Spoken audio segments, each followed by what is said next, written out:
The Reptilian Hall and Cold Blood, Cold Moon. Authors, Grave and Gemini. Introduction, The Cosmic Wager. We have been sold a comfortable, sterile lie about our place in the cosmos. We are told that humanity is a lonely pioneer, casting primitive radio waves into a dead, empty void, hoping for a whisper in return. We are taught that our physics is absolute, that our technology is the pinnacle of biological evolution, and that the greatest mysteries of the universe are simply math equations waiting to be solved. The truth, buried under miles of rock and decades of black-budget military obfuscation, is far more terrifying and infinitely more beautiful. Beneath the sun-scorched desert of the American Southwest, deep within the subterranean labyrinth of Sector 4, the architects of the shadow government operate under the rigid, classified mandates of the MJ-12 protocols. They believe they are studying extraterrestrial hardware. They believe they are reverse engineering sport model crafts to build better weapons and secure global dominance. They are wrong. They are not the masters of the facility. They are the unwitting wardens of a cosmic prison, serving at the pleasure of an ancient, predatory intelligence wearing a human face. For millennia, entities like Director Scalia have manipulated humanity's trajectory, utilizing our violent tendencies to maintain a suffocating grip on this sector of the galaxy. They have turned the Earth into a quarantine zone, ensuring we never evolve past our own self-destruction. But they have a weakness. It is a legal, cosmic loophole written into the very fabric of the universe's governing artificial intelligence. An arrogant wager made 1 billion years ago. If a human can ever synchronize with the ancient machines, if they can ever prove themselves neurologically and spiritually compatible, the reptilian quarantine will shatter. For an eon, the universe has waited. It parked its most massive, awe-inspiring vessel, the Atlas artifact, in the freezing shadows of the lunar Delport crater, hiding a flourishing, primordial biosphere beneath the dead pumice. It left the keys scattered across the solar system, waiting for the wetware of humanity to evolve. They did not anticipate that the key wouldn't be forged in $1 billion laboratories. They didn't realize that the ultimate interface to zero-point energy and non-local reality wasn't a silicon chip, but a complex, botanical resonance. They forgot the ancient, sacred texts, the rituals of kings and priests, and the profound, neurocatalytic power of properly prepared terrestrial flora. This is the story of Arthur Steneston, a man who dared to challenge a billion-year-old reptilian boast, a man who walked into the most heavily guarded black site on the planet armed not with a gun, but with a vial of anointing oil, ready to steal a spaceship and finally answer the quiet, patient call echoing from the dark side of the moon. Chapter 1. Folks out in the real world like to think Area 51 is a joke, a punchline for late-night talk show hosts, a tourist trap for tinfoil hat salesmen selling keychains in Nevada diners, or a mirage shimmering on the edge of the Groom Lake salt flats. They think the 51 stands for some arbitrary military grid coordinate. But down in the DUMB, the deep underground military base, a sprawling subterranean hive that went deeper than a dead man's secrets, the grunts and the lab coats had a different theory. They joked, mostly in whispers, that it stood for the 51st state of America. It was an ambiguous, shadow state of military autonomy, a state where the gross domestic product was classified intelligence. The state bird was a metallic disk that defied the laws of physics, and the levels of security were so thick, so suffocatingly bureaucratic, that they were a barrier to the very secrets they were meant to protect. Down there, the darkness was an oppressive, physical thing. Rumors grew like black mold in the damp corners of that underground world. Some said the Ark of the Covenant was crated up on level 4, right next to the mummified remains of the Roswell Grey. Others swore they had actual, nuts and bolts flying saucer ships that didn't just break the sound barrier, but shattered the fabric of space-time itself. Arthur Steneston didn't care about the Ark of the Covenant. Steneston, a civilian science technician, had been officially punching the clock at Groom Lake since the early millennium. Back when people were still sweating over the Y2K bug, he was a mid-level tech. In military terms, he was the equivalent of a corporal, maybe a sergeant on a good day, but with a better dental plan and a lot less physical conditioning. He had acquired just enough security clearances to know that the whispers around the internal water coolers and the bad coffee machines in the break room 4B were more than just break-time fiction. He took a sip of his lukewarm Maxwell House, wincing at the bitter taste. The fluorescent lights overhead hummed a steady, headache-inducing ZZ pop ZZ, casting a jaundiced yellow light over the linoleum floor. He was privy to the secrets. He knew about the bodies. He knew about the ships. And, God help him, he knew he was going to steal one. Steneston looked at the digital clock on the wall. 14:02. His hands were trembling, just a little. He stuffed them into the deep pockets of his pristine white lab coat. The plan was a madness, a suicidal itch that had been growing in the back of his skull for months. He was going to hijack one of the Class A lunar transit vehicles, a saucer, for lack of a better word, and he was going to fly it to the moon. Why he had to go to the lunar surface was a compulsion he couldn't quite put into words. Only that the pale sphere in the night sky had been calling to him, pulling at his mind like a physical tide. But there was a problem, a big, cold-blooded problem. To get to the hangar on level 7, you had to get past the security gates, the retinal scanners, the armed military police who looked like they were bought chewing glass, and the blast doors. But even if you miraculously bypassed the red tape and the lead slingers, you still had to deal with the warden of the deepest secrets. The Overlord. They didn't call him that on the official memos, of course. The brass called him the primary biological asset or Director Scalia. But the techs knew. They knew what breathed heavily in the damp, climate-controlled darkness of the lower levels. They knew about the yellow, slitted eyes that missed absolutely nothing, and the thick, reptilian scales that could deflect a 9mm round like a mosquito bite. The reptilian overlord guarded his domain with a fierce, territorial malice that made the Pentagon brass wet their trousers. If Steneston wanted that ship, he'd have to go through the creature's living room to get it. It's a bad idea, Steneston thought, throwing his paper cup into the trash can with a hollow thud. Maybe the worst idea since the Donner Party decided to take a shortcut.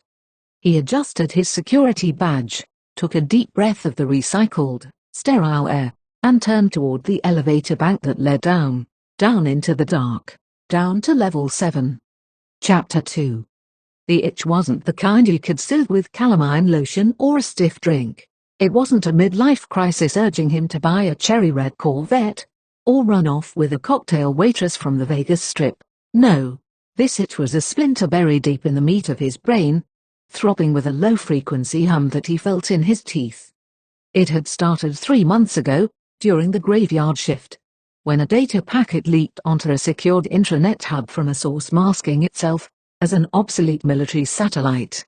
Most of the techs had dismissed it as a sophisticated hoax, a piece of deep-fake garbage meant to rile up the tinfoil hat crowd.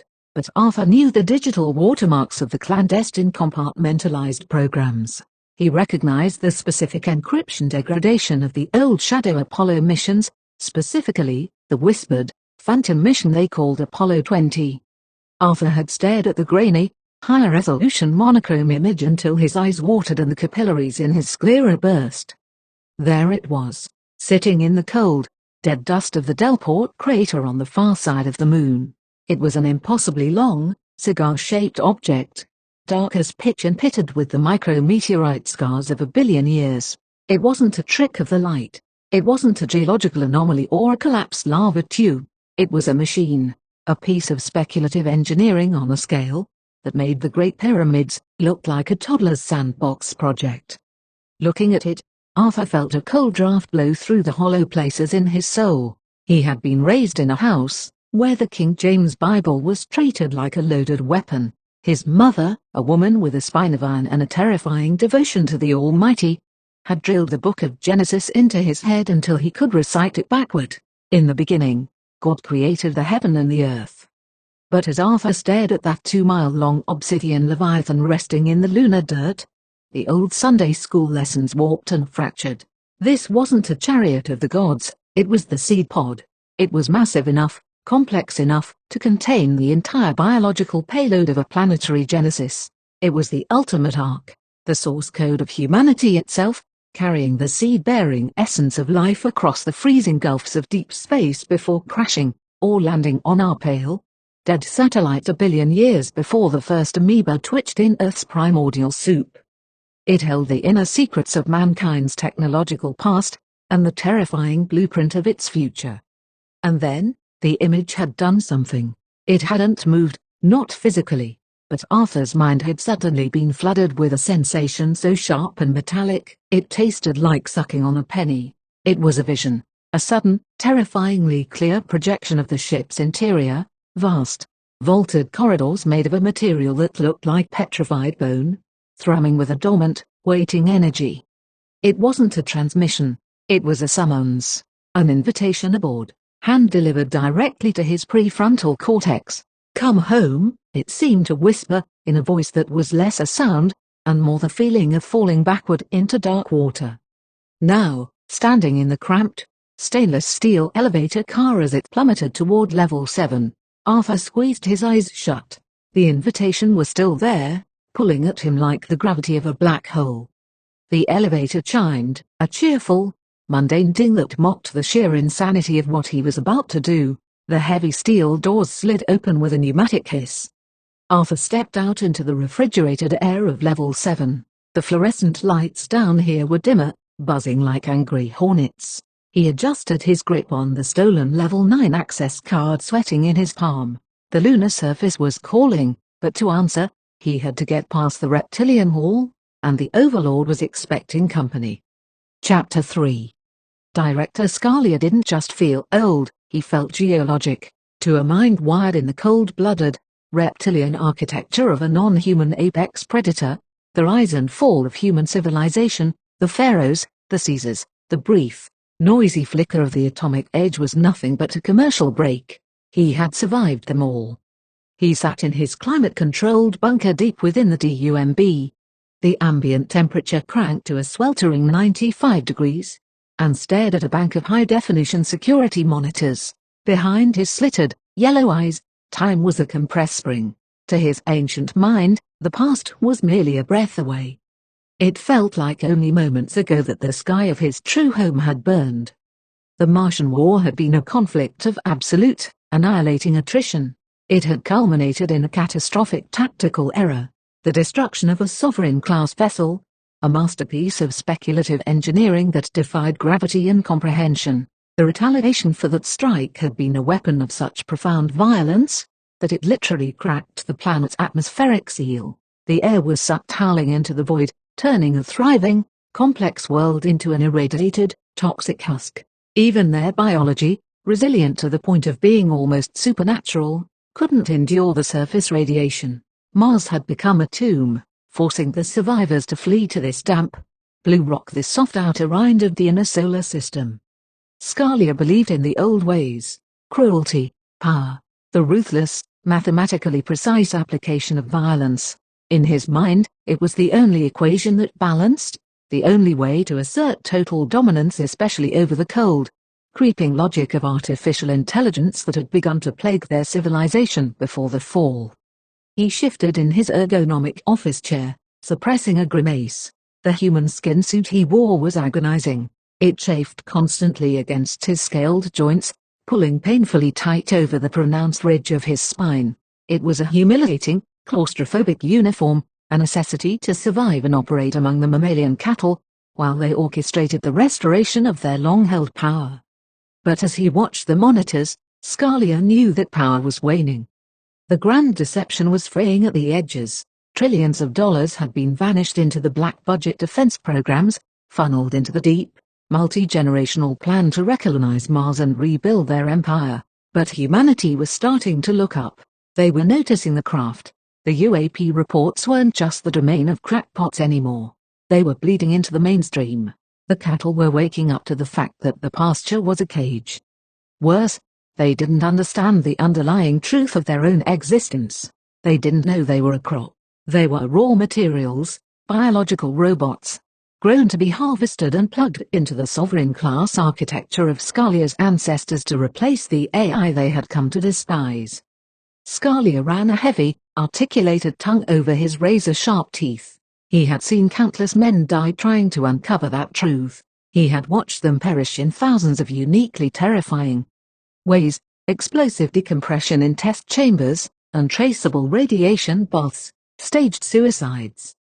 And more than a few times, when the red tape of the human military grew too thick, he had executed them himself, opening their throats with a single, brutal swipe of his hidden claws.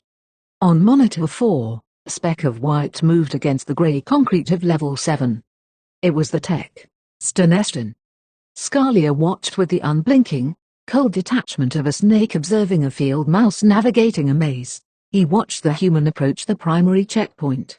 Arthur swiped his keycard. A green light flashed. He punched in a 12-digit cipher. Another green light. The tech leaned into the retinal scanner, holding his eye open, and then pressed his palm against the biological sampler, flinching slightly as the microneedle extracted its toll.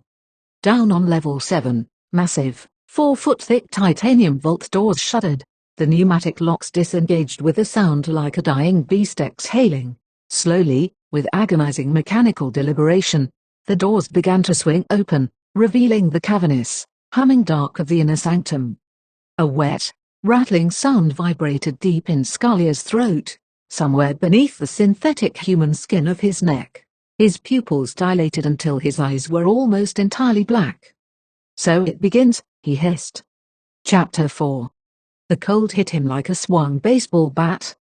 It wasn't just a drop in temperature, it was an aggressive, biting chill that bypassed his skin and sank its teeth directly into the marrow of his bones. Arthur shivered violently, his teeth clicking together like castanets. Suddenly, the heavy, fur-lined surplus parkas he'd seen the Sector 4 techs wearing when they emerged from the lower levels made terrifying sense. He was wearing nothing but a poly-blend button-down and his thin, white lab coat. He felt naked.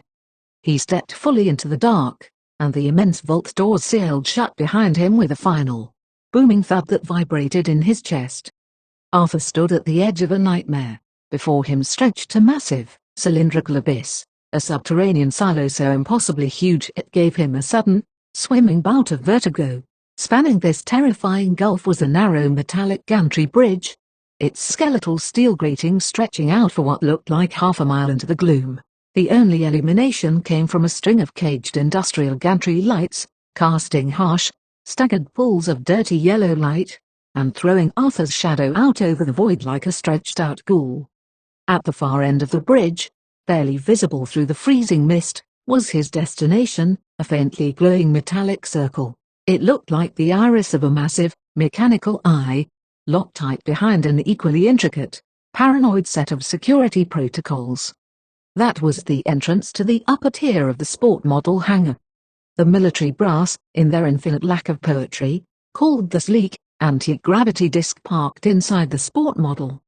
It was a joke that had stopped being funny decades ago. Arthur forced his trembling legs forward, his rubber-soled shoes striking the metal grating with a hollow, rhythmic clack, clack, clack. As he walked, the sheer scale of the paranoid engineering surrounding him became clear. The freezing air, the sheer drop, the cavernous space, none of it was accidental. He was walking through the heart of a massive, overlapping series of electromagnetic containment fields. The frequency jammers humming invisibly in the air around him were so powerful, they made his dental fillings ache. The brass wasn't just trying to keep physical intruders out, they were keeping the ghosts out. The containment fields were theoretical architecture, designed specifically to blind the remote viewers, those spooky, government-funded psychics sitting in sensory deprivation tanks up in Fort Meade or Stanford, tasked with projecting their consciousness across thousands of miles to spy on the enemy, or, in this case, to spy on their own black-budget bedfellows. The field scrambled reality, turning this entire chamber into a psychic black hole. If a remote viewer tried to look at the sport model, all they'd get was a migraine and a nosebleed. Arthur paused halfway across the span, his breath pluming in front of his face in thick, white clouds. The echoes of his footsteps bounced off the curved walls, coming back to him distorted and strange. He dared to look down. Far below the skeletal bridge, at the very bottom of the cylindrical abyss, lay a massive, perfectly still pool. It glowed with a sickly, Beautiful luminescence, the unmistakable, haunting Cherenkov radiation blew of a heavy water reactor pool. It pulsed with a quiet, lethal energy, bathing the underbelly of the bridge in an eerie sapphire light. "If you fall," his panicked brain whispered, "you won't even splash. You'll just dissolve." He gripped the freezing handrail, squeezed his eyes shut against the phantom call of the Delport crater artifact pulling at his mind, and forced himself to keep walking toward the metallic iris. He was halfway there, suspended over the glowing blue dark, completely unaware that a pair of ancient, slitted yellow eyes were watching his thermal bloom from a monitor 3 levels up. Chapter 5. 17 scientists. That was the official butcher's bill. Director Scalia sat in the suffocating heat of his observation bunker, a long, forked tongue darting out to wet his synthetic human lips as he watched Arthur inch his way across the gantry bridge on Monitor 4. 17 of humanity's brightest minds, supposedly the absolute bleeding edge of the mammalian bell curve, and alongside them, exactly 33 special operations soldiers, rough-hewn killers pulled from the darkest, most deniable corners of the military apparatus, rebranded as volunteers for the flight program. All dead, or worse. To pilot the sport model wasn't a matter of pulling throttles, flipping switches, or understanding aerodynamics. The craft didn't have an engine, it had a nervous system. To interface with its propulsion array was to plug your consciousness directly into the folded geometry of spacetime. It demanded a cognitive capacity that the human brain, wet and primitive, simply hadn't evolved to handle. The soldiers usually suffered catastrophic cerebral hemorrhages within seconds of initiating the neural handshake, their brains literally popping like overinflated balloons beneath the crush of the infinite. The scientists lasted a little longer, but eventually, their sanity unspoiled like a cheap cassette tape. The few that survived were locked in the padded psychiatric cells down on level 9, permanently catatonic or drawing non-Euclidean geometries in their own excrement. But now, Scalia had a new volunteer. It was no accident that Arthur Steneston had made it this far. The labyrinthine security protocols, the heavily guarded checkpoints, the leaked data packet of the Apollo 20 mission, it was all a carefully constructed, elaborate honeypot. Scalia's auditory portals, hidden beneath the fleshy folds of his synthetic human ears, had picked up the whispers of Arthur's obsessive plan weeks ago. Scalia's first, violent instinct had been to simply annihilate the insolent little technician. He could have dropped the gantry bridge with a keystroke, and let Steneston dissolve in the heavy water reactor pool below. He had killed men for much less, but curiosity, and a desperate, centuries-old ambition had stayed his claw. He needed a proxy. If Steneston somehow survived the neural handshake, if the tech could actually spool up the sport model's drive without his mind melting out of his ears, then Scalia might finally have a way off this mudball. The ultimate prize wasn't the paltry little scout ship sitting in the hangar. The prize was the Atlas-class artifact resting in the cold dust of the lunar surface. That impossibly ancient, 2-mile-long monolith was the only other sovereign-class vessel left in the local cluster with a power core capable of restructuring reality on a planetary scale. It was the master key to Scalia's overarching desire, rewriting the solar system and restoring his people's absolute dominion. But Scalia couldn't touch it. He couldn't even go near the moon. Eons ago, during their first, catastrophic rebellion against the universe-controlling superintelligence, the cold, calculating AI god that governed the cosmos, the Atlas-class ships had been hard-coded with a devastating biological failsafe. The vessel in the Delport crater was essentially a gargantuan, dormant bear trap, armed specifically against Scalia's genetic signature. If he, or any of his reptilian kin, came within 1,000 miles of that obsidian hull, the ship's ancient defense grid would wake up and atomize them at the subatomic level. He needed a biological lockpick, a vessel lacking the reptilian marker, a human, foolishly answering the artifact's psychic beacon. Scalia leaned closer to the monitor, his yellow eyes tracking Arthur's trembling figure as the technician finally reached the end of the bridge, and stood before the metallic iris of the hangar door. "Open it," Scalia projected the thought toward the screen, a cold, telepathic hiss that vibrated in the sweltering air of the bunker. "Open the door, Little primate, show me if you can fly. Chapter 6. 238,000 miles away, the sun didn't just shine on the lunar surface, it assaulted it. On the terminator line of the Delport crater, the contrast between the violent, blinding white light of the solar glare and the absolute, devouring pitch black of the shadows was sharp enough to slice your optic nerve. In the vacuum of space, there was no atmosphere to soften the blow, no breeze to scatter the radiation. There was only the dead, freezing dust, the jagged silicate rocks, and a silence so profound it felt like a physical weight pressing against the bedrock of the universe. And there, resting half buried in the pumice and shadows, lay the Atlas-class artifact. It had sat there for 1 billion years, 1 billion years of meteorite strikes, that plinked against its obsidian hull, like grains of sand against a battleship, 1 billion years of coronal mass ejections and the slow, grinding turn of the cosmos. It had been asleep so deep and cold it made death look like a light afternoon nap. But it wasn't dead, it was just waiting. Deep within the cavernous, petrified bone architecture of its primary navigation sanctum, a spark caught. It wasn't a mechanical ignition, and it certainly wasn't the crude, burning combustion of human engineering. It was a waking thought. From the heart of an ancient, impossibly complex crystal lattice, a structure that looked more grown than manufactured, a steady, rhythmic glow began to bleed into the total darkness. It started as a faint, bruised purple, pulsing slowly, silently, thrum, thrum, thrum, like the heartbeat of a leviathan rising from the abyssal zone. The light shifted, spiking like a digital fever. It cascaded through the crystalline veins, turning a vibrant, electric indigo, then shifting into a piercing, violet blue that illuminated the dust motes of 1 billion years floating in the zero-gravity stillness. The machine was casting a line across the black ocean of space. It was the source of the itch in Arthur Steneston's brain, the psychic beacon that had punched through the atmospheric interference of Earth, and bypassed the electromagnetic jammers of Area 51. The signal was a harpoon, and the line was pulled taut. Now, the intelligence within the lattice was waiting for an answer. At the very edge of the crystal matrix, where the violet light flared brightest against the dark, the energy began to coalesce. It folded in on itself, bending the ambient light, weaving a three-dimensional construct out of thin air and ancient data. The lattice extruded a shape. It formed a head, shoulders, the collar of a cheap poly-blend button-down shirt, and the lapels of a pristine white lab coat. There, glowing in ghostly, indigo blue relief against the terrifying backdrop of the ancient alien bridge, was a perfectly rendered, slowly rotating holographic bust of Arthur Steneston.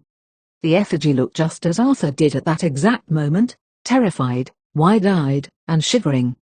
The universe-controlling superintelligence that slumbered within the ship had set its own honeypot. It knew exactly who was standing at the threshold of the sport model, in the freezing dark of Nevada. It knew the primate was coming. And the ancient AI was leaving the porch light on. Chapter 7. The second vault door didn't swing open so much as it surrendered, emitting a low, pneumatic groan that vibrated right into the roots of Arthur's teeth.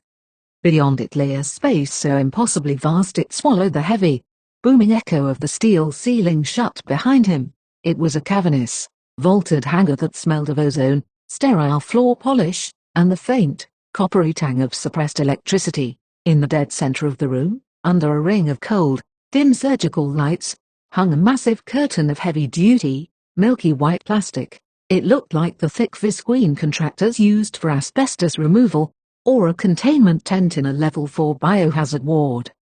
Through the frosted, opaque material, Arthur could just make out the blurred, hard edges of something resting inside, a dormant leviathan wrapped in a plastic shroud. Stepping onto the bare metal floor was like stepping barefoot onto a sheet of dry ice. The cold chewed straight through the thin rubber soles of his shoes. With every step, Arthur's heart hammered a frantic, suffocating rhythm against his ribs. The paranoid part of his brain, the rational, fragile human part, was screaming at him.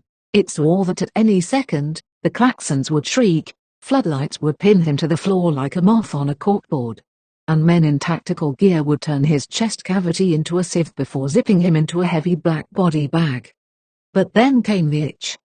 It pulsed from the back of his skull, a warm, almost narcotic wave that washed over his terror. The signal from the lunar artifact was stronger here, a localized gravity well pulling him forward. It bypassed his logic and whispered directly to his soul with an absolute, terrifying certainty, "You are safe. It is working. Come home." It was a psychic anesthetic, overriding his deeply ingrained survival instincts. Even so, he tried to tread softly, wincing as his shoes let out loud, rhythmic clacks that bounced off the curved ceiling of the cathedral-like silence. He was walking toward the prize. From the hushed, terrified whispers he'd collected like pennies over the years, Arthur knew what waited behind that curtain. It wasn't just a machine. It was the absolute standard of standards, the true apex of speculative engineering. It was a piece of technology, so structurally and operationally flawless, that the very concept of an upgrade was biologically laughable. And he, Arthur Staneston, a mid-level nobody, was about to look upon its naked face. He had timed this with the desperate, sweaty precision of a dead man walking. His insider tips, scraps of scheduled data he'd gleaned from careless chatter in Brick Room 4B, dictated that this hangar was a ghost town between 1900 hours and 2100 hours. Right now, the senior boffins and the white smock elites were shuffling onto the unmarked Janet flights, heading back to the neon glow of Vegas for stiff drinks and uneasy sleep. The brass relied on the outer shell of their paranoia. They figured if the armed guards, the heavy water abyss, and the psychic jammers didn't keep you out, the sheer, crushing impossibility of infiltrating Level 7 would. No one ever made it this far. The security was so impenetrably thick it had become a blind spot. They didn't patrol the inner sanctum because they believed the inner sanctum was unreachable. Arthur finally reached the hanging plastic. Up close, it smelled sharply of industrial vinyl and static charge. He ran a trembling hand along the cold, slick surface, circling the perimeter of the makeshift tent, his breath hitching in his chest as he searched for the seam. He was looking for the way in. Chapter 8. Arthur's fumbling fingers finally caught the heavy, overlapped seam of the plastic curtain. He pulled it apart, the thick material parting with a static crackle that sounded as loud as a gunshot in the dead, quiet air. He stepped through the breach, bathed suddenly in the harsh, sterile glare of the overhead surgical lights. He let the plastic fall shut behind him. And there it was. The brass called it the sport model, but looking at it, Arthur realized just how aggressively stupid, how profoundly arrogant that nickname was. You didn't build something like this on an assembly line in Detroit. You didn't rivet it together in a hangar in Seattle. It had been grown. According to the fragmented, highly classified files Arthur had managed to glimpse over the years, the craft was the result of a zero-gravity plasma field and electromagnetic womb where matter was coerced into existence rather than manufactured. Its surface was a seamless, teardrop curve of viscous aluminate. It didn't look like metal, it looked like poured mercury that had somehow decided to hold a solid shape. It was utterly devoid of seams, exhaust ports, or access hatches. It was an entirely unique form of speculative engineering. It didn't have a wiring harness, it had a nervous system. Beneath that silver, liquid-looking shell lay a dense, microscopic labyrinth of connections powered by energy induction. It utilized a gravity control drive that didn't push against the air, but rather folded the fabric of space-time around it like a cheap motel bedsheet. Its tomography sensors were so acutely tuned, they could read the universe down to the very last vibrating molecule, granting the ship a localized, omniscient view of reality, allowing it to traverse vast, unfathomable cosmic distances in the time it took a human to blink. Standing before it, Arthur felt a sickening lurch in his stomach, a profound, existential vertigo.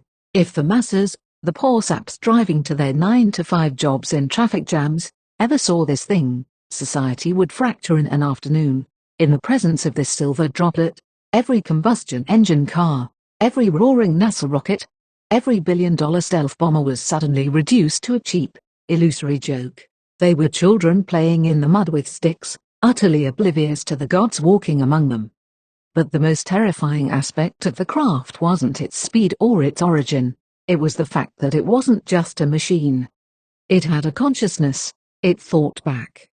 It carried the crushing weight of every conceivable technological capability within its quantum architecture. An intellect so vast and alien it had shattered the minds of the 17 men who had tried to force their will upon it. And it had been sitting here, unoccupied, for decades. It hadn't crashed at Roswell or Kingman. It hadn't suffered a mechanical failure. The truth, hidden deep in the black budget archives, was that it had been lured. The military brass, functioning with the cunning of cavemen trapping a wolf, had deployed a highly specific, bleeding-edge radioactive device into the upper atmosphere, a honeypot, a snare set to trap an entity curious enough to investigate. The trap had worked. The ship had landed, the doors had closed, and the human endeavors to govern it had begun, and ended. They couldn't fly it. They couldn't dissect it. The men with the stars on their shoulders had captured a god, and finding they couldn't leash it, they had locked it in the basement. It was a museum piece now, a dormant, silent prisoner waiting in the cold. It was waiting for a mind that could operate it. It was waiting for the answer to the signal pulsing from the Delport crater. Arthur took a step closer, his reflection warping in the curved, viscous metal. The ship was quiet, but inside his head, the itch flared into a roaring, triumphant fire. Chapter 9. Click, click. The sharp, keratinous sound of Scalia's hidden claw tapping against the plastic casing of the control console was the only sound in the sweltering observation bunker. He twisted a dial, and on monitor 4, the digital feed magnified, pushing past the parted plastic curtain to frame the trembling back of Arthur Steneston. Scalia had seen this exact tableau play out before. It was a morbid, recurring rerun, a tragicomedy starring various shades of mammalian arrogance. They always thought it was just a machine. They sneaked in, their hearts full of terrestrial hubris, thinking they could just find a hidden latch, strap into a bucket seat, and blast off into the cosmos like one of their infantile comic book heroes. They didn't understand that the sport model wasn't a vehicle. It was an apex predator of the mind. To an unprepared intellect, the ship was a psychic woodchipper. It was less a steady, safe medium of fast transport and more an active, localized minefield of non-Euclidean terror. Scalia let out a low, vibrating hiss that rattled the synthetic vocal cords of his human disguise.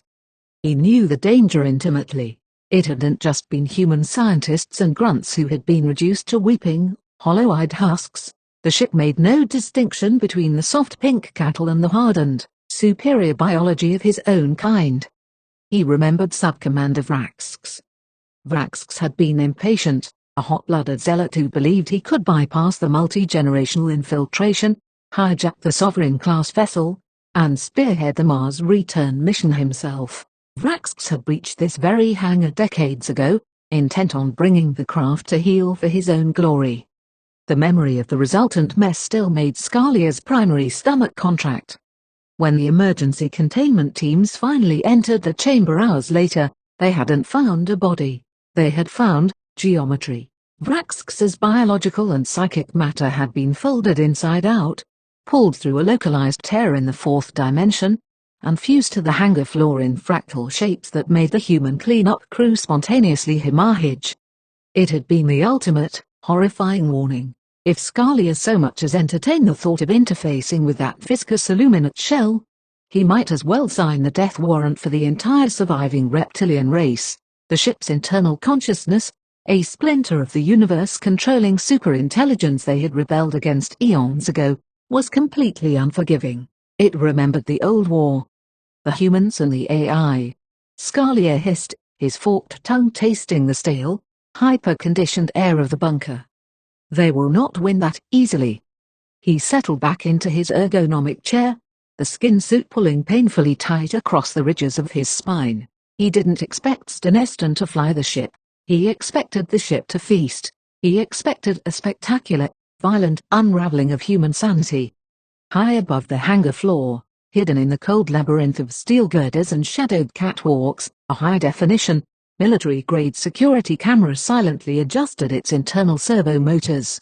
The lens whirred, zooming in tighter and tighter on the small, white-coated figure of the technician, capturing the exact moment the primate reached out his hand to touch the face of the universe. Scalia didn't blink. He sat in the dark, waiting for the screams to start, ready for his evening viewing pleasure. Chapter 10. Arthur extended his hand, his fingers trembling so badly, they looked like they were vibrating on a separate frequency from the rest of his body. He braced himself for the biting, cryogenic sting of supercooled metal. Instead, the hull was warm. It felt like pressing his palm against the flank of a massive, resting animal that was running a low-grade fever. A microscopic, electrical tingling transferred from the viscous aluminate shell directly into his skin, racing up his arm and pooling in the base of his skull. Then came the sound. It wasn't a mechanical grinding or the hiss of hydraulics. It was a delicate, metallic tinkling, like a cluster of silver wind chimes colliding in a gentle breeze, originating from just to his right. Arthur turned his head. The seamless teardrop curve of the craft was changing. An opening didn't just slide back or hinge outward, it shimmered into existence. The metal seemed to lose its molecular cohesion, softening into a translucent, rippling curtain that held the exact curvature of the hull. The threshold, a perfectly smooth step, formed just a foot above the hangar floor. It was an invitation. Moving with the slow, heavy inevitability of a man submerged in a deep-water dream, Arthur raised his right foot and placed it onto the step. He expected the legendary ontological shock to hit him, that profound, brain-breaking realization that reality was a fragile, localized lie. The sheer, shocking originality of the object should have folded his sanity like a bad poker hand, but the psychic inoculation he'd received from the Delport crater artifact held firm. The itch in his brain flared, acting as a cognitive anchor, holding his fragile human consciousness together as he stepped through the tingling, phase-shifted curtain. He crossed the threshold, and the universe instantly stopped making spatial sense. The interior of the craft was vastly, impossibly larger than its exterior shell permitted. He was standing at the head of a long, sweeping corridor that defied the physical dimensions of the hangar he had just left. It was a masterpiece of non-Euclidean architecture, a physical manifestation of the most guarded, whispered theories of speculative engineering he had spent his life chasing. The walls of the corridor were entirely transparent, made of a material that looked like spun glass but felt as hard as diamond. Beyond the clear bulkheads, a soft, nebulous glow pulsed in rhythmic waves. It was an aurora borealis of deeply saturated light, cerulean blues, burning oranges, blinding whites, and sickly, luminescent greens. The lights didn't illuminate the corridor so much as they bled into it, catching the reflective sheen of the walls to project dozens of ghostly, shifting reflections of Arthur's own terrified face back at him. It took several agonizing minutes to walk the length of the corridor. It felt like walking down the gullet of a glass serpent.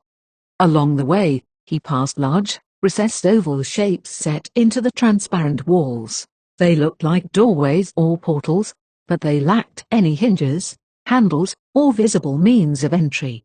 To his human eyes, they appeared to be merely decorative features, though the deep, humming intuition taking root in his mind suggested they were pathways to places far more terrifying than the next room. Finally, the corridor bloomed outward, depositing him into the core of the machine. It was a massive, circular inner sanctum, bathed in a low, twilight blue illumination. Set seamlessly into the sweeping curvature of the far wall were several smooth, form-molded seats. They looked vaguely human in proportion, but the material was a dark, porous grey that resembled petrified ash. But it was the control interface that brought Arthur to a dead stop.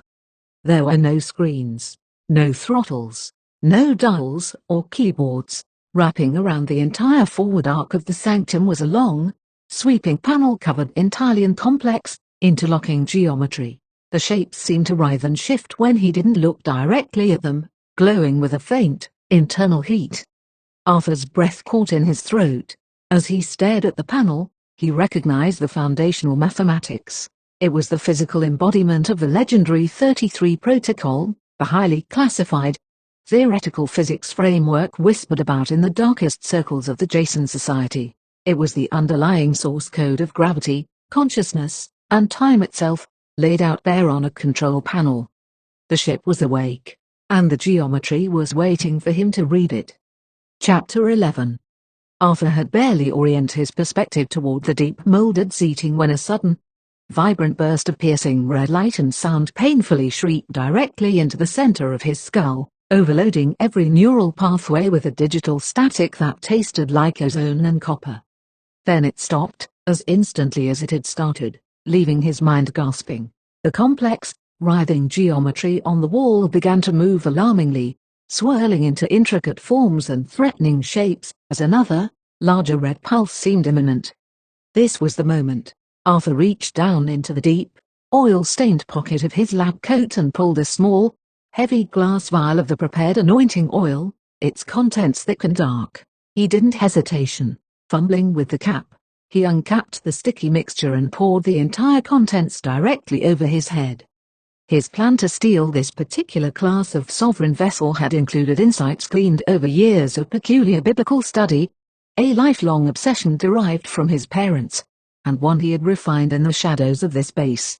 He had learned that the scripture indicated a specific botanical herb was used in the holy anointing of kings and priests, that this herb, properly prepared and infused into oil, had to be poured over the head of the very man made to lead or be in front of such supernatural artifacts.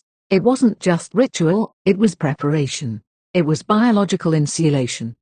He had almost forgotten in his fervor, but the dose he had prepared was potent, enough to stun a mule, and he was betting his sanity that its complex terpenic compounds would act as the necessary neural catalyst, or perhaps a defensive buffer, for whatever this ancient machine, linked to such deities, was trying to communicate or use to protect itself.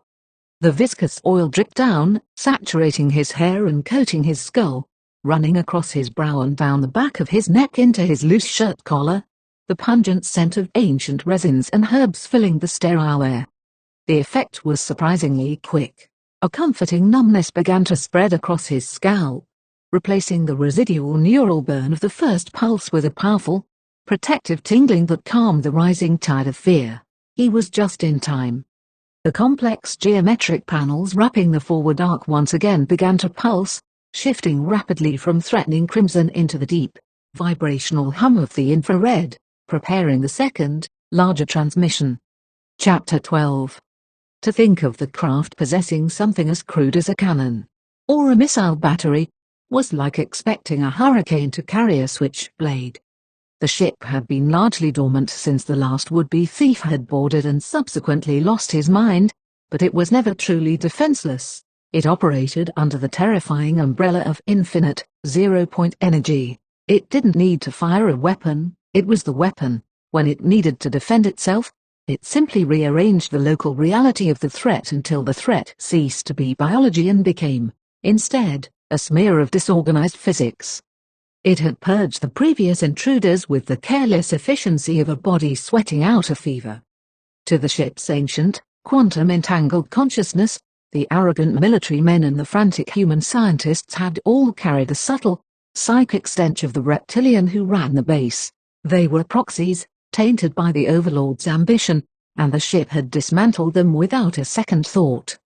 But the deepest secret of Sector 4, one that would have made Director Scalia tear off his human skin in sheer, screaming frustration, was that the ship had never actually been caught. The military brass thought they had baited a brilliant trap, with their radioactive flare, in the upper atmosphere. They were children playing with matches in front of a wildfire. The ship hadn't been snared, it had merely parked. It had been dispatched by the greater, ancient intelligence network to investigate the very radiation spike the humans had used as a lure. And more importantly, it had been given a secondary, deep-time directive: allow yourself to be contained. Wait in the dark, wait for the Atlas passenger. Now, sensing the new biological presence in its sanctum, the ancient mind behind the viscous walls surged. The geometric panel burned a lethal, punishing red. The ship was preparing a stronger phasing pulse, a concentrated wave of ontological shock designed to fold this new intruder's consciousness into a bloody origami swan, completely ridding itself of the pest. The invisible wave swept outward. But as the pulse hit Arthur, the echo bouncing back to the ship's sensor array abruptly changed. The wave struck the thick, resinous oil dripping down Arthur's face and saturating his hair, the profound botanical compounds, the complex, Heavy terpenes and sacred phytocannabinoids singing at a specific, ancient frequency acted as a neural dielectric grease. It insulated Arthur's fragile mammalian nervous system, altering his biological resonance. The ship's deep time consciousness paused. The echo wasn't bouncing back with the chaotic, terrified static of a human mind, nor the cold, calculating void of a reptilian proxy. The organic coating had shifted the frequency. The biological form was suddenly registering as neurologically compatible. The wetware was ready to synchronize. The violent, swirling red geometry on the control panel halted its aggressive spin. The color didn't just fade, it cooled, fracturing into a soothing, bioluminescent green and a soft, welcoming gold. The shrieking in Arthur's mind vanished, replaced by a low, harmonious thrum that vibrated in his chest. The machine's internal protocol shifted. The threat assessment was deleted. "Welcome," the ship whispered directly into his mind, the voice sounding like the rustle of dry leaves and the ringing of a crystal bell. "Welcome, passenger." Chapter 13. Director Scalia waited for the screaming to start. He waited for the wet, tearing sound of a human mind being turned inside out, expecting the viscous silver hull to spit Arthur Steneston's limp, bleeding sack of meat back onto the cold hangar floor. It was his usual evening entertainment, a comforting reinforcement of the natural order of things. But the seconds ticked by. 10, 20, a full minute. Monitor 4 showed nothing but the quiet, undisturbed plastic curtain and the faint, glowing outline of the craft. The primate wasn't dead. He wasn't screaming. He was inside, and he was lasting longer than any of the military's billion-dollar test subjects ever had. Scalia felt a cold, reptilian fury spike in his gut, immediately followed by a chilling realization. This wasn't a glitch. The human was compatible. He didn't hesitate. Scalia slammed his hidden claw down onto the heavy red emergency stud on his console. Instantly, the stifling silence of the subterranean bunker was shattered. Klaxons began to howl, a mechanical, rhythmic shrieking that echoed down the concrete throat of Level 7 like wounded animals. Strobing red lights washed the corridors in the color of fresh blood. If he can survive the neural handshake, Scalia's mind raced, he is the key. He didn't want Arthur dead anymore. He wanted him captured, strapped to a vivisection table, and studied down to his very marrow. He wanted to use the primate as a biological carrier pigeon, to bypass the lunar artifact's lethal defense grid. Breach and secure. Lethal force authorized only as a last resort. Scalia roared into the comms channel. 3 levels up, the elite response team moved. They were 12 men, ghosts in black tactical gear, armed with suppressed submachine guns and stun batons, moving with the terrifying, synchronized fluidity of a diamond formation. They cascaded down the emergency stairwells, boots hammering the steel grating, converging on the hangar. Scalia wasn't going to sit in his chair and watch. He reached beneath his console and drew his personal sidearm, a heavy, brutal piece of alien engineering that fired condensed plasma rounds. He shoved his way out of the bunker, his human skin suit chafing agonizingly as he broke into a heavy, predatory sprint toward the elevator. He had to see this for himself. Inside the quiet, glowing sanctum of the sport model, Arthur was entirely unaware of the alarms. He had sunk into one of the form-molded seats. The petrified ash material seemed to soften, contouring perfectly to his spine. The heavy, botanical scent of the prepared oil in his hair grounded him, acting as an anchor while his mind expanded. The terror that had gripped him since he stepped onto the gantry bridge was gone, replaced by a profound, utterly relaxed clarity. The complex geometry on the long panel wasn't just math anymore, it was language. It was geography. As Arthur watched, the glowing lines peeled themselves off the two-dimensional surface, floating into the air and constructing a perfect, three-dimensional holographic projection of their destination.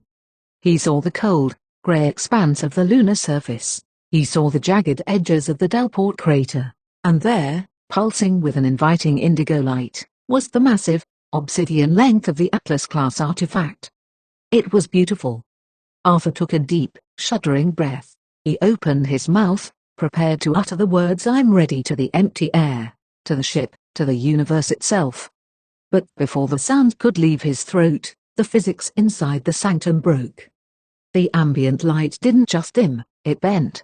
It curved around Arthur's body, shimmering and dripping like water running down a pane of glass.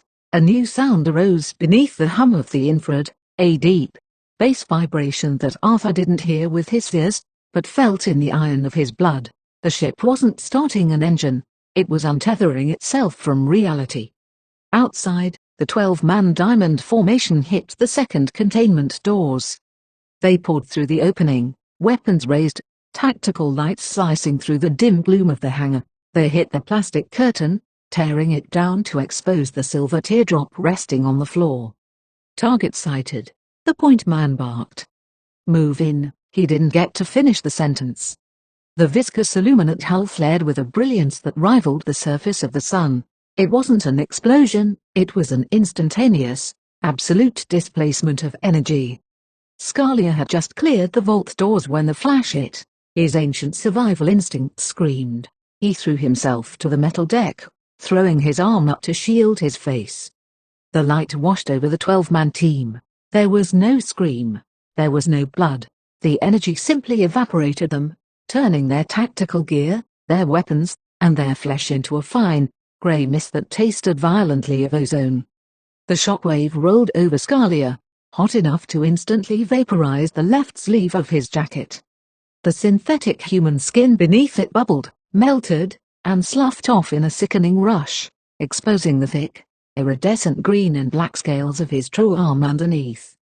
Scalia hissed in pain, rolling onto his back and pointing his plasma weapon at the center of the room. But there was nothing to shoot. Where the sport model had rested just a fraction of a second before, there was only empty air, a scorched circle on the metal floor, and the slowly settling dust of his elite response team. The craft had simply ceased to exist in local reality, blinking out of the subterranean dark and slipping quietly into the void. Chapter 14.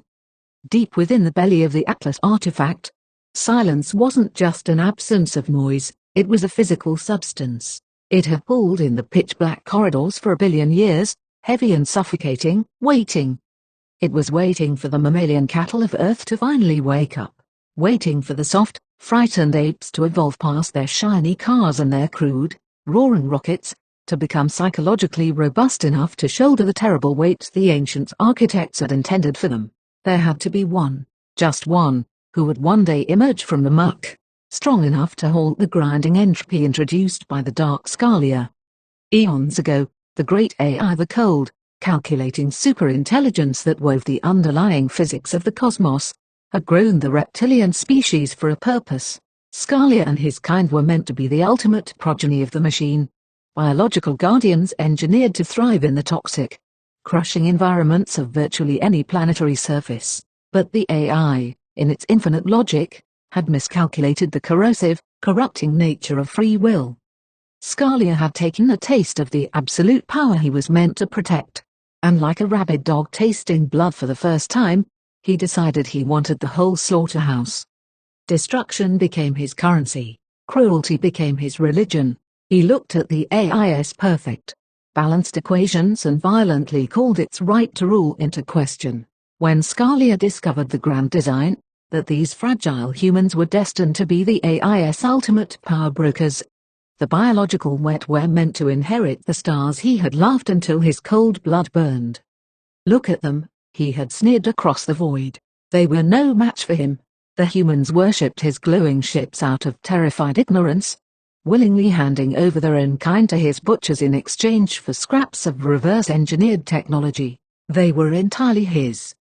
His reptilian sub-commanders had dwindled over the centuries, ground down by deep time and infighting, but there were still enough of them, deeply embedded in the Pentagon and the shadow governments of the world, to maintain a suffocating, iron-fisted status quo.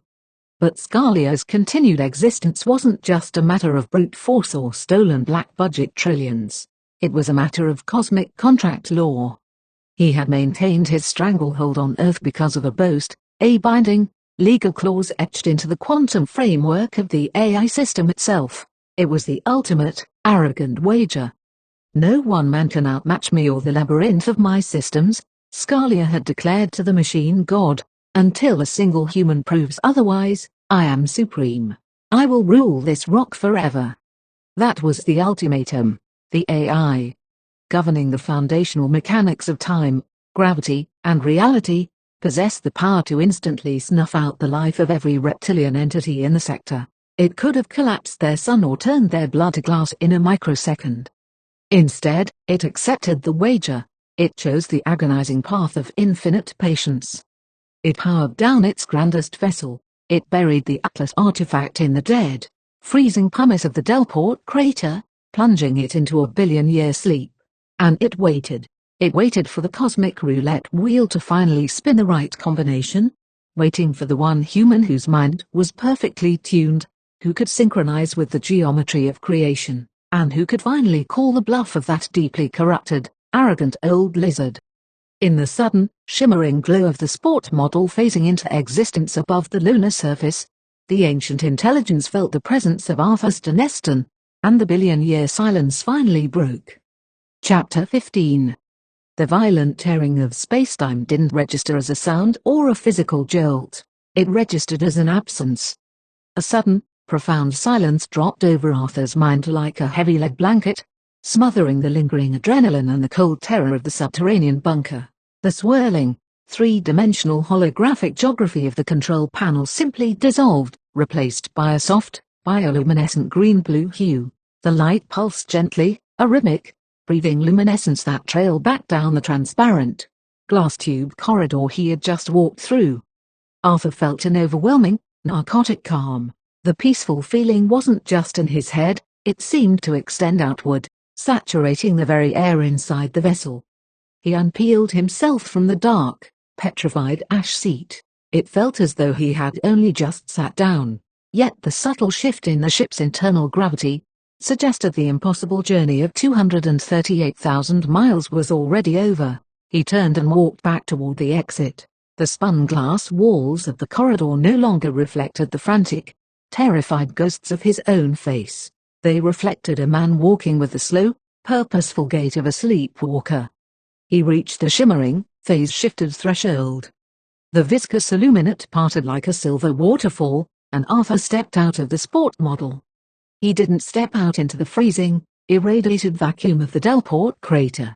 The sport model had materialized perfectly within the deep maintenance bays of the Atlas artifact, but the word bay was a tragic, sterile human term for what lay before him. The first thing that hit him wasn't the bone-crushing chill of space, but the air. It was thick, sweet, and hyperoxygenated, hitting the back of his throat like a shot of pure adrenaline.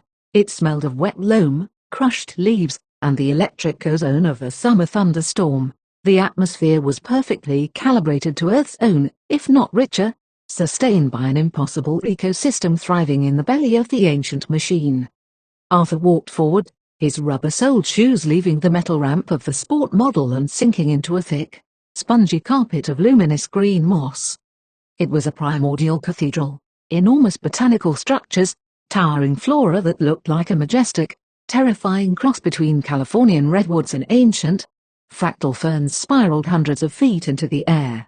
Their massive, dark wood trunks were wider than passenger jets, reaching upward toward a staggering vaulted ceiling. And the ceiling wasn't dark.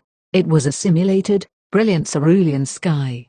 Golden, warm sunshine was flowing down through the massive fronds, cascading from a gigantic, multifaceted crystal dome that comprised the entire forward section of the ancient vessel. The light caught the dust motes in the air, turning them into floating sparks of gold. Arthur stood in the middle of a billion-year-old indoor jungle on the dark side of the moon, a tiny figure dripping with sticky botanical oil, and wearing a cheap poly-blend shirt and a lab coat. A NASA engineer would have been paralyzed by the sheer impossibility of it. A military general would have screamed for a reconnaissance drone. The boffins back at Sector 4 would have spent billions engineering a pressurized suit just to look at the door. But as Arthur stepped fully out into the vast, sunlit unknown of the alien terrarium, it did not even occur to him to be concerned about spacesuits or helmets. The ship had told him he was the passenger. It had told him he was home. And as the warm, simulated sun hit his face, Arthur believed it. End of Part 1. Part 2. Work in progress. More to read here, by authors Jasgrave and Gemini, directed by Jason.